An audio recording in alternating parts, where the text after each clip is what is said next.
Question number 21 देख निम्नलिखित मध्यरु केउ मनोवैज्ञानिक शिखिबार नियमटी प्रतिपादन करछंती। यार करेक्ट आंसर हो थर्नडाइक शिखिबार नियम प्रतिपादन करिछंती। निम्नलिखित मध्यरु केउ अधिगम सिद्धांतवादी अधिगम कौन अटे र संदर्भ रे 16 स्वयं सिद्धता र निर्माण करिछंती। 22 नंबर करेक्ट आंसर ही गला कोहलर एवं सॉरी से 16 स्वयं सिद्धता हल करिछंती। B option B. तापर 23 नंबर है शिक्षक श्रेणी रे नवीन ज्ञान देवा समय रे ताहार संबंध विद्यार्थी मानकर दैनिक जीवनर कार्यगुड़िकर संबंध रखिबा उचित। यही कथारू निम्नलिखित मध्यरु केउटी अधिगम सिद्धांत अटे। 23 रो ऑप्शन नंबर बी संबंध प्रत्यावर्तन सिद्धांत। संबंध प्रत्यावर्तन सिद्धांत संबंध रे विद्यार्थीर दैनिक जीवन विषय रे संबंध रहिबा ना तार से संबंध प्रत्यावर्तन सिद्धांत। ऑप्शन देखिक भी आम क्वेश्चन आंसरटा करिपरिबा जस्ट अनुमान टिके करिके। 24 नंबर अधिगम सोपान रे उत्तरोत्तर अधिगम प्रक्रिया रे उच्चतर स्तरर अधिगम अटे। उच्चतर स्तरर अधिगम है 24 रो समस्या समाधान अधिगम प्रॉब्लम सॉल्विंग लर्निंग है उच्चतर स्तर अधिगम रो option number C. Next question 25 निम्नलिखित मध्यरु अधिगमर ज्ञानात्मक क्षेत्र सिद्धांत cognitive field theory of learning रो संबंधित मनोविज्ञानी होछंती। कॉग्निटिव फील्ड थ्योरी लर्निंग रो हेले 25 नंबर बी रॉबर्ट गैनी।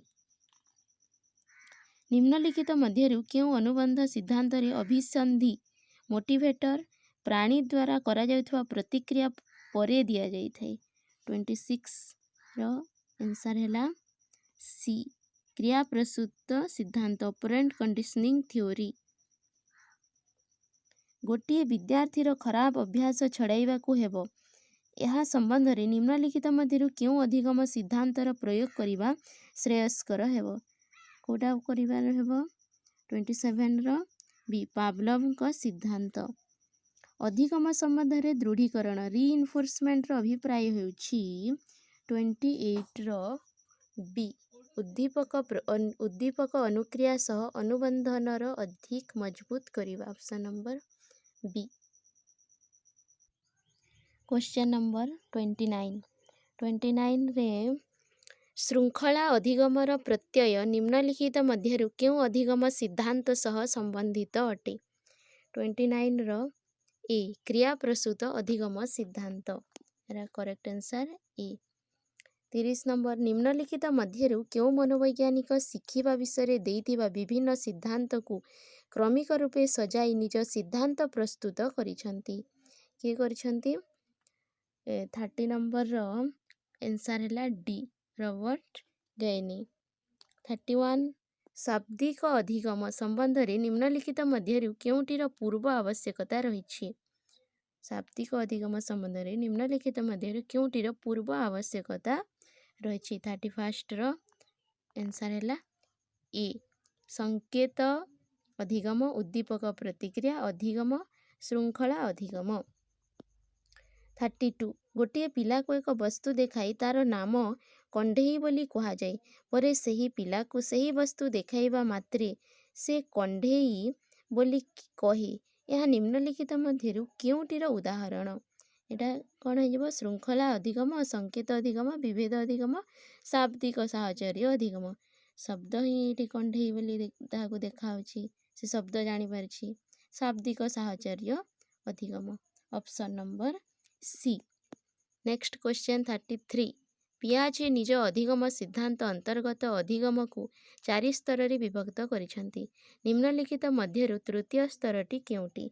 33 रो ऑप्शन नंबर सी पूर्व क्रियात्मक अवस्था। पियाजे निज अधिगम सिद्धांत अंतर्गत अधिगम को 4 स्तर रे विभक्त करिसंती।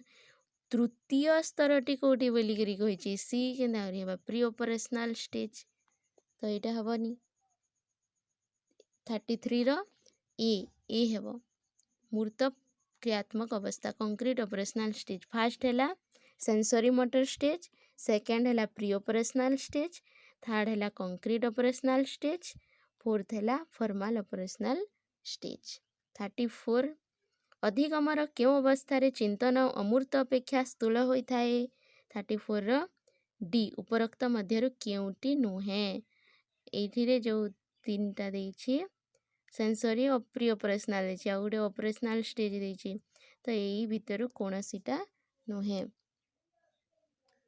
तापर नेक्स्ट 35 विद्यार्थी मानक कविता मने पकाइबा पई निम्नलिखित मध्यरु क्यों अधिगम सिद्धांत श्रेयस्कर हेबो 35 रो हैला सी कोहलर कोफकांक सिद्धांत 35 रो सी 36 चेष्टा और त्रुटि अधिगम सही व्यक्ति मानक पई अधिक लाभदायक जो मानकर कौन थाए अल्प अवगति होई थाए।